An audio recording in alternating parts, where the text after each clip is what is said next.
जोधपुर गांव का रहने वाला माधव बहुत ही गरीब व्यक्ति था। वह मजदूरी मेहनत कर अपने और अपने परिवार का पालन पोषण करता था। उसके परिवार में उसकी पत्नी रागिनी और वो ही रहते थे।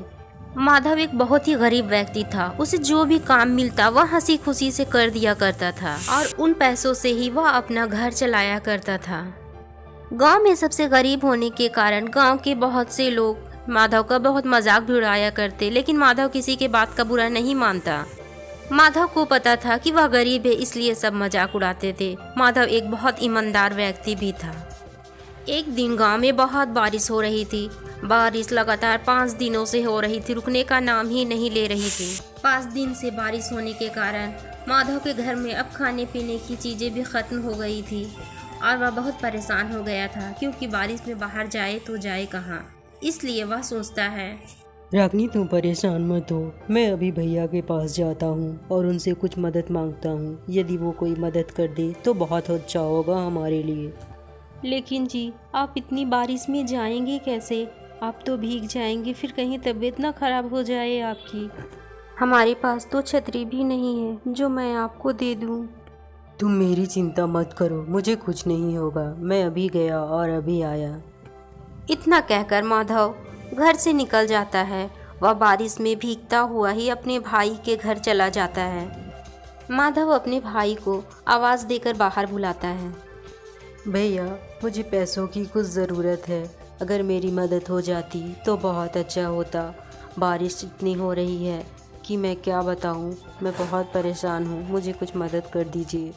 घर में खाने को कुछ भी नहीं है, 2 दिन से हम भूखे हैं। मैं बारिश छूटने का नाम नहीं ले रही। भैया मेरी कुछ मदद कर दीजिए। अरे माधव, मेरे पास पैसे तो नहीं है अभी, मैं अंदर से भी नहीं ला सकता। अगर तुम्हारी भाभी को पता चल गया तो वो मुझे छोड़ेगी नहीं।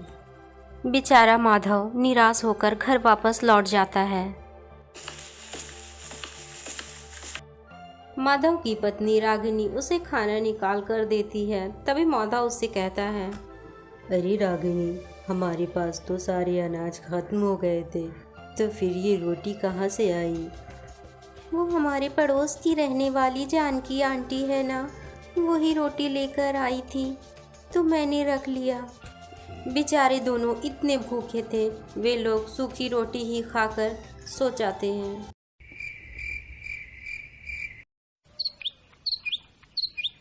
अगली सुबह बारिश रुक गई थी और खिली खिली धूप भी थी। माधव सुबह उठते ही काम की तलाश में निकल पड़ता है। आज कहीं से किसी तरह काम का इंतज़ाम हो जाए बस। अरे माधव, तुम यहाँ क्यों आए हो? अभी खेत में पूरे पानी भर गए हैं, इसलिए खेत में काम नहीं होगा। कुछ न कुछ तो मुझे करना ही होगा। अब राघव काम की तलाश में वहाँ से निकल पड़ता है। चलते चलते रास्ते में एक पेड़ दिखाई पड़ता है। वह बहुत थक गया था, इसलिए पेड़ की छांव में बैठ जाता है। माधव को नींद आ जाती है और वो वहीं सो जाता है। तभी उसे एक आवाज़ सुनाई देती है।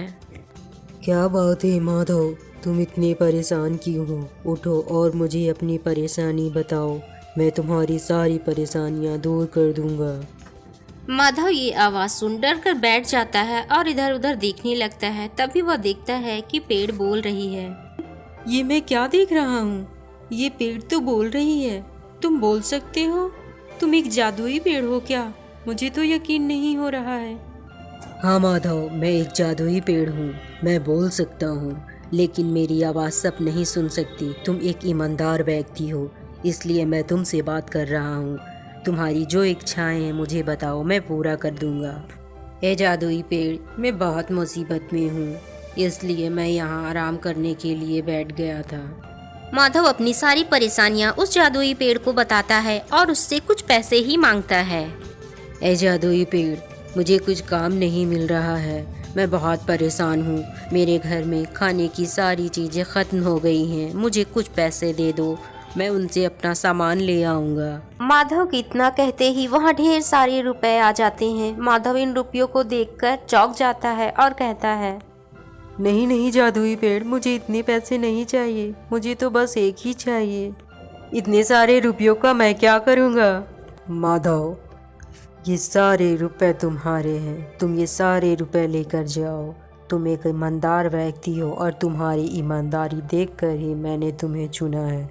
तुम ये सारे पैसे ले जाओ और तुम्हें कभी भी किसी चीज़ की ज़रूरत हो तो मेरे पास चले आना, मैं तुम्हारी मदद कर दूंगा। तुम इन रुपयों से अपना खुद का बिजनेस भी कर सकते हो। मैं तुम्हारी हर संभव मदद करने को तैयार हूँ। अब जाओ तुम इन पैसों को लेकर।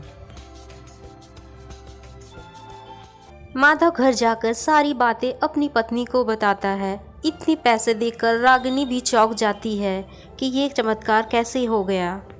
इन पैसों से माधव खुद का अपना व्यापार शुरू करता है और व्यापार भी अच्छे से चलने लगता है। अब गांव के लोग सभी लोग बहुत ताज्जुब में थे कि आखिर माधव के पास इतने पैसे कहाँ से आए। जो गांव वाले माधव का मजाक उड़ाया करते थे, आज वही लोग उसकी तारीफ करते नहीं थक रहे थे। माधव अब अपनी ईमानदारी और मेहनत से एक अच्छा घर बना लेता है। कुछ महीनों बाद ही रागिनी को एक प्यारी सी बेटी होती है। अब वे तीनों लोग हंसी खुशी से अपने जीवन बिताते हैं। कुछ दिनों बाद ही माधव का बड़ा भाई सरजू उसके घर आता है। अरे भैया, आप यहाँ हमारे घर में आइए, बैठिए ना, बैठकर बात करते हैं। कैसे आना हुआ भैया? भाभी और बच्चों को नहीं लाए भैया? सब ठीक है ना घर पर? नहीं माधव, कुछ ठीक नहीं है, सब बर्बाद हो गया। माधव, मुझे माफ़ कर दो, मैंने तुम्हारे साथ बहुत गलत किया। जब तुम्हें मदद की ज़रूरत थी तो मैंने भाई होकर भी तुम्हारी मदद नहीं की। मैं तो बड़े भाई कहलाने के लायक भी नहीं हूँ। मेरे कारखाने में आग लग गया, सब जलकर राख हो गया, हम बर्बाद हो गए, कर्जदार हो गए, घर भी बिक गया। हम किसी को मुंह दिखाने के लायक नहीं रहे। अब हमारे पास कुछ भी नहीं बचा है। हम ये गांव छोड़कर जा रहे हैं माधव। सोचा जाने से पहले तुमसे माफ़ी मांग लूँ, यही सोचकर आ गया। हो सके तो मुझे माफ़ कर देना मेरे भाई, मैंने तुम्हारे साथ बहुत गलत किया है। माधव का भाई सरजू अपनी सारी परेशानियां अपने भाई को बताता है। तभी रागिनी भी चाय लेकर आ जाती है। अरे भैया, आप ये कैसी बातें कर रहे हैं? मुझे आपसे कोई शिकायत नहीं है। आप मेरे बड़े भाई हैं, आप कहीं नहीं जाएंगे, मेरे साथ ही रहेंगे। अब मुझे किसी चीज़ की कोई कमी नहीं है। आप मेरे साथ बिजनेस में हाथ बटाएंगे। माधव का बड़ा भाई सरजू अगले ही दिन अपने बीवी और बच्चों को लेकर माधव के घर चला आता है। अब सभी लोग मिलकर साथ रहते हैं और हंसी खुशी से अपना जीवन बिताते हैं।